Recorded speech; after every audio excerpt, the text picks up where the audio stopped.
Ketika musim haji tahun 13 kenabian, 75 orang penduduk Madinah menyatakan sumpah setianya pada Rasulullah Sallallahu Alaihi Wasallam.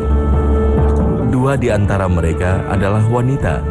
Salah satunya kemudian menjadi sosok yang amat dikenal perjuangannya dalam membela Rasulullah Sallallahu Alaihi Wasallam dan Islam. Dia adalah seorang wanita yang setara dengan 1000 laki-laki. Dialah Ummu Imaroh. Ummu Imaroh juga dikenal dengan nama Nusaybah binti Ka'ab. Ia berasal dari suku Najjar, salah satu suku yang ada di kota Madinah. Sebuah suku yang disebut Rasulullah Sallallahu Alaihi Wasallam sebagai suku paling mulia di Madinah.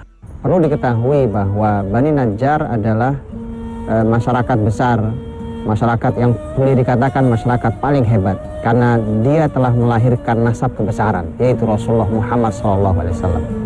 Karena Rasulullah Muhammad SAW memiliki sebagian dari darah kota Madinah, yaitu berasal dari ibunya Abdul Muttalib. Karena ibunya Abdul Muttalib adalah seorang wanita Madinah, dan secara khusus adalah dari Bani Najjar. Saat Mus'ab bin Umair ditugaskan Rasulullah Sallallahu Alaihi Wasallam untuk melebarkan dakwah Islam ke Madinah, Islam disambut baik oleh masyarakatnya. Bahkan 75 penduduk Madinah menyatakan sumpah setianya untuk membela Rasulullah Sallallahu Alaihi Wasallam di Bai'at Aqabah kedua. ويشهد بالإسلام بين يديك. ما أسعدنا بلقائك يا رسول الله. يا معشر المسلمين من الأوس والخزرج، يقول لكم رسول الله صلى الله عليه وسلم: أبايعكم على أن تمنعوني مما تمنعون منه أبناءكم ونساءكم، بل الدم الدم والهدم الهدم، أنا منكم وأنتم مني، أحارب من حاربتم وأسالم من سالمتم. هذا والله ما أحببنا. Ummu Imaroh menjadi bagian dari perjanjian ini. يقول لكم رسول الله: أخرجوا إلي 12 نقيبا منكم ليكونوا على قومهم بما فيهم. السلام عليك يا رسول الله، أنا عبد الله بن رواحة. وأنا أسعد بن زرارة، فالسلام عليك يا رسول الله. ومعي 9 من الخزرج. وأنا سعد بن معاذ سيد قومي بني الأوس، ومعي 3 منهم. وأنا أسيد بن حضير، نحن نقباء أهل الإسلام في يثرب، حضرنا إليك يا رسول الله، وعدة الحاضرين من المقاتلين هنا 73 مسلما وامرأتان من النساء. يقول لكم رسول الله: أنتم على قومكم بما فيهم، كفلاء ككفالة الحواريين لعيسى بن مريم، وأنا كفيل على قوم. نعم سمعنا وأطعنا يا رسول الله. والله يقول لكم رسول الله: لكم الجنة. أبسط يدك يا رسول الله كي نبايعك.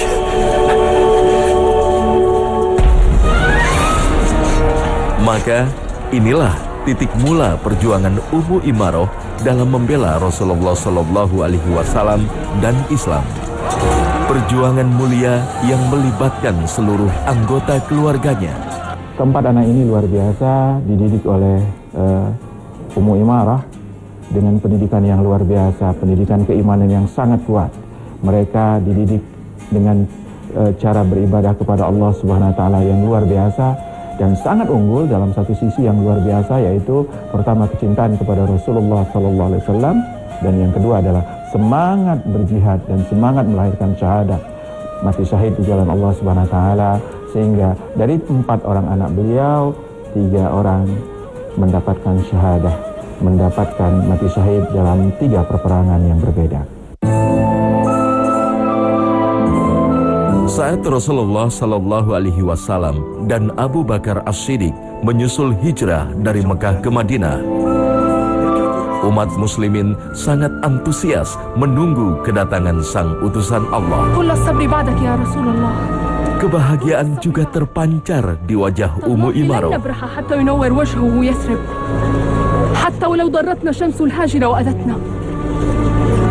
Jazakillahu khairan ya Ummu Amarah. Anti awwalu man baya'a bay'atal aqabati minan nisa. فمعشر المسلمين وصل رسول الله.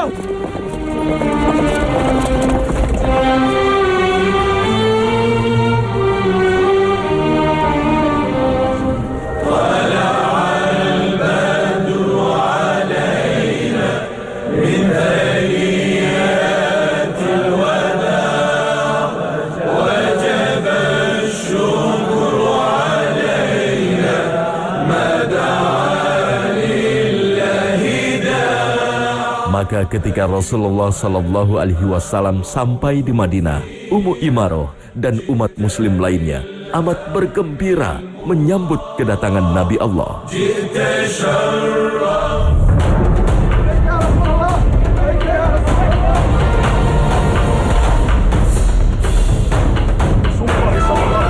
Tahun ketiga setelah peristiwa hijrah, terjadi Perang Uhud, perang kedua antara umat muslim melawan Quraisy Mekah. Ummu Imaroh tak ketinggalan mengambil perannya sebagai penyedia logistik dan tenaga kesehatan. Ya ma'syar al-Aus wal Khazraj, ana Abdullah bin Ubay. Namun kekacauan formasi pasukan muslim sudah terjadi sebelum perang meletus. لقد نصحت محمدا بالعودة إلى يثرب لكنه أبى وأطاع غيري. أنا عائد إلى يثرب فمن أراد العودة فليتبعني. إن قريشا قد جاءت بجيش جرار لا قبل لنا به. Ma hadha? Abdullah bin Ubay, seorang tokoh munafik, berhasil menghasut sepertiga pasukan muslim untuk kembali ke Madinah. Tindakan Abdullah bin Ubay ini memicu kemarahan Ummu Imaroh. Qatalaka Allah ya munafiq. Innaka wallahi aduwwan lillahi wa lirasulihi wa lilmu'minin hatta li bani qaumik. Qatalaka Allah bidhanbik ma aqbaha ma ataita bih. لم يبقى إلا أن نستمع على النساء في المعارك. النساء؟ ليتك كنت من النساء، بل جرو ذئب في الصحراء خير منك.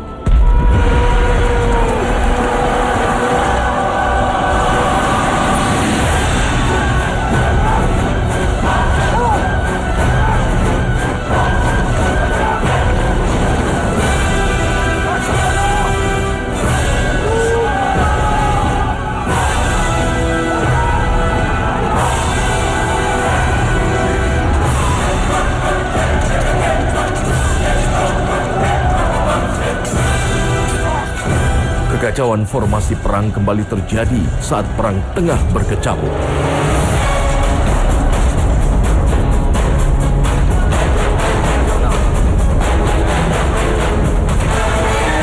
Harapan kemenangan yang hampir diperoleh umat muslim terpaksa hilang akibat tidak disiplinnya pasukan pemanah yang berada di bukit.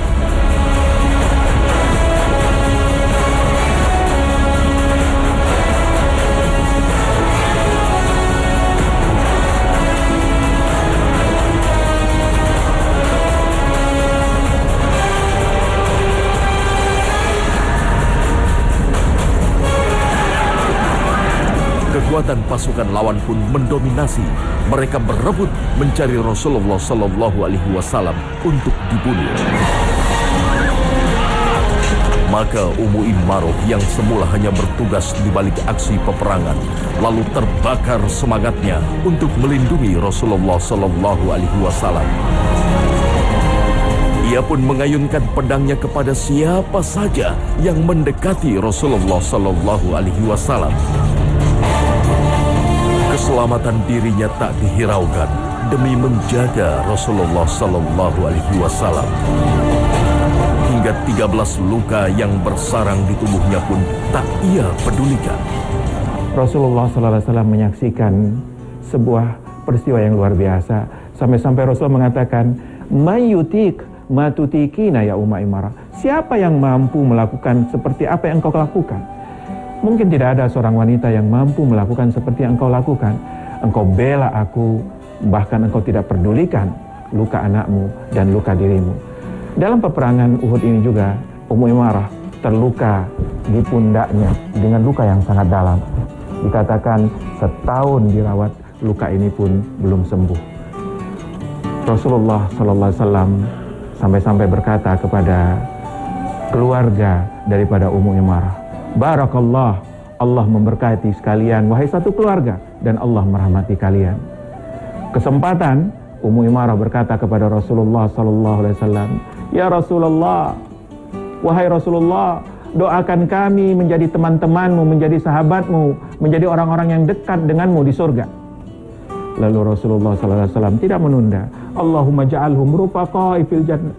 Ya Allah, jadikan mereka adalah teman-temanku nanti di surga. Ya akhawati ya niswat al-Aws wal Khazraj. Sanadhabu ila ummina Aisyah, zawji Rasulillah. Dalam kesehariannya di Madinah, Ummu Imarah terus aktif belajar Islam, menyampaikan dakwah hingga menyambung silaturahim di kalangan muslimah. Thumma nadhhabu ila bait ibnatihi Fatimah linubarika laha khitbataha min Ali ibn Abi Talib. Thumma nazuru biyut akhawatina al-muhajirat. Ummi Ruman zawj as-Siddiq fahuwa marid. وزوجي بلال فهو مريض أيضا. ثم نزور صفية أم زبير بن العوام لنبارك لزوجه أسماء ذات النطاقين بابنها عبد الله أول مولود للمهاجرين في المدينة، ونكحل عيوننا بمرأة رسول الله صلى الله عليه وسلم. صلى الله عليه وسلم. هلموا بنا يا إخوتي.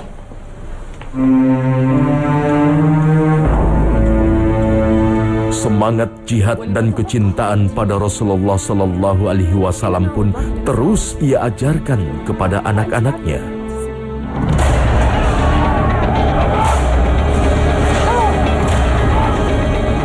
Ummu Imarah pun terus terlibat di berbagai medan peperangan. Ini dilakukannya sebagai bukti komitmen yang diucapkannya pada Baiat Aqabah kedua. Ummu Imarah radhiyallahu anha, dia adalah termasuk orang awal yang masuk Islam dari kota Madinah. Ini adalah merupakan kehebatan orang-orang awal. Mengapa? Karena mereka mengalami betul masa-masa sulit, masa mengawali. Hari-hari awal adalah hari-hari yang tidak sederhana. Memulai adalah merupakan sebuah aktivitas yang perlu sebuah perjuangan yang tidak kecil. Adapun selanjutnya adalah tinggal melanjutkan. Dan Ummu Imarah memiliki semua ini.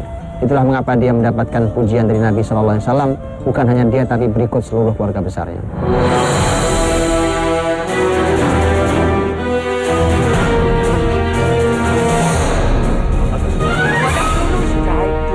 Menjelang wafat Rasulullah Sallallahu Alaihi Wasallam, muncul nabi palsu di Jazirah Arab.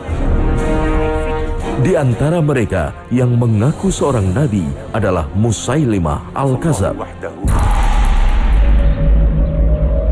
Rasulullah Sallallahu Alaihi Wasallam pun mengirimkan utusan, yakni Habib bin Zaid, putra Ummu Imarah, untuk menghadap Musailimah.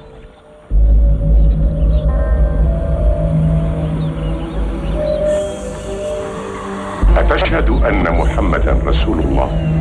Naam. Atashhadu anni Rasulullah? Disinilah bukti kuatnya didikan iman yang diajarkan Ummu Imarah pada anaknya. Atashhadu anni Rasulullah?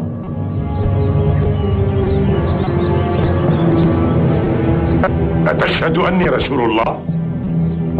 Ana asammu la asma'. Habib sang anak tetap istiqomah meski di bawah ancaman Musailimah yang memintanya untuk beriman padanya. Atashhadu anni Rasulullah? Ana asammu la asma'. Keteguhan imannya tak berubah meski ia harus kehilangan anggota tubuhnya satu persatu. Atashhadu anni Rasulullah? Ana asammu la asma'. Hingga akhirnya syahid demi mempertahankan keislamannya.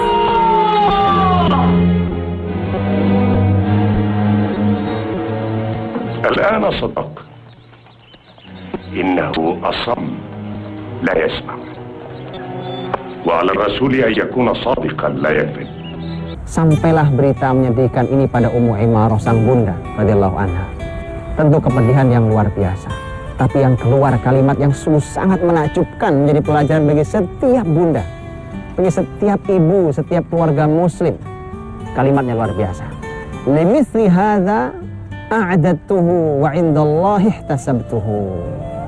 Untuk momentum, untuk peristiwa seperti inilah aku siapkan dia. Dan hanya di sisi Allah aku berharap pahalanya. Sangat luar biasa. Jelas targetnya. Bayangkan dipotong organ per organ sampai meninggal. Tidak bergeser imannya sama sekali. Inilah keluarga muslim yang di tangan mereka Islam menjadi besar.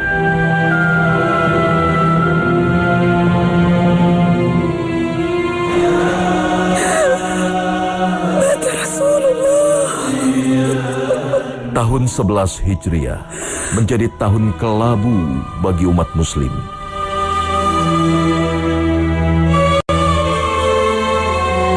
Tugas kenabian Muhammad sallallahu alaihi wasallam telah usai. Rasulullah sallallahu alaihi wasallam wafat.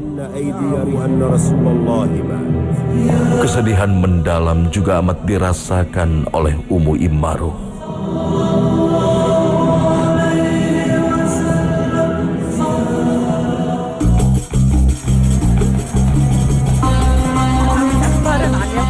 Di masa kekhalifahan Abu Bakar, gerakan murtad serta fenomena munculnya nabi palsu semakin menjadi.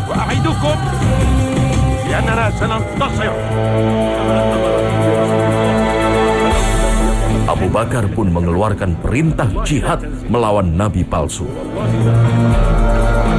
Perlawanan terhadap Musailimah Al-Kadzdzab menjadi gerakan penumpas kemurtadan terbesar dalam sejarahnya.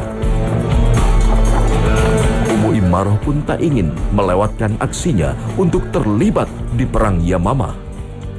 أقسمت أن لا أضع السلاح حتى يقتل دجال بني حنيفة. نحن نكفيك ذلك. عودي إلى دارك. وقسمك أتحمل وزره عني؟ لا والله، لن تهدأ نفسي حتى يهلك عدو الله. هل أخبرت الصديق بذلك؟ أخبرته وبارك لي جهادي. Atas izin Abu Bakar, ia ikut berperang bersama pasukan muslim lainnya.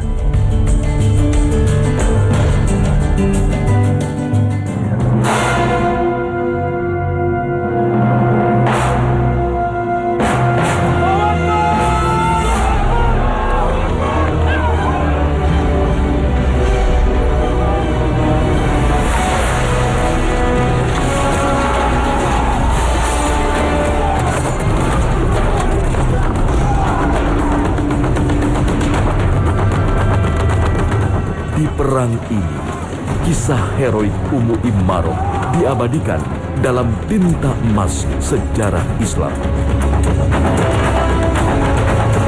Kodratnya sebagai wanita tak lantas memadamkan kobaran semangat jihadnya, meski ia harus kehilangan sebelah tangannya.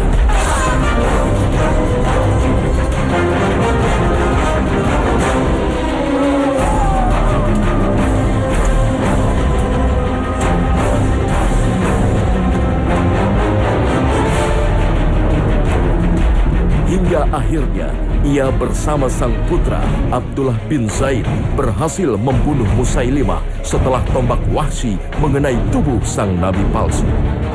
Islam sangat menjaga betul tentang posisi seorang wanita. Karena fisik itu bukan urusan wanita, maka Islam tidak pernah mewajibkan seorang wanita untuk berperang. Tetapi Islam mengizinkan wanita untuk ikut dalam semua amal soleh, asal itu adalah wilayahnya.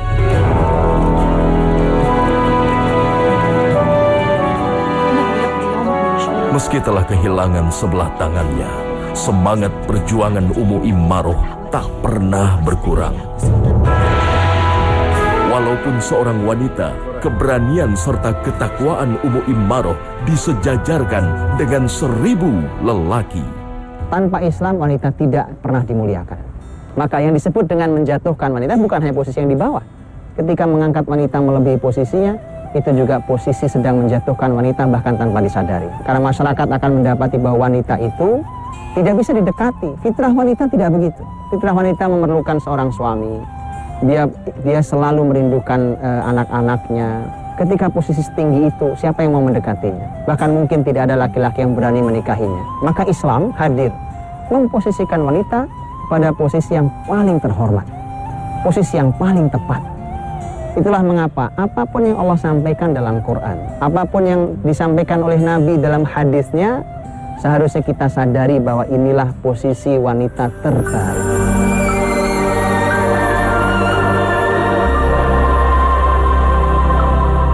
Tahun 13 Hijriah, Ummu Immaroh menutup usia dan kisah jihadnya.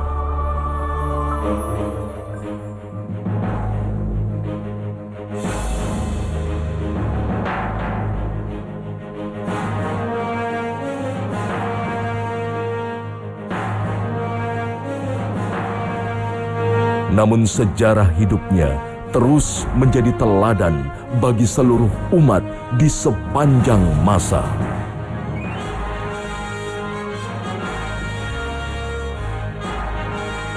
Rahimahallah Ummu Immaroh.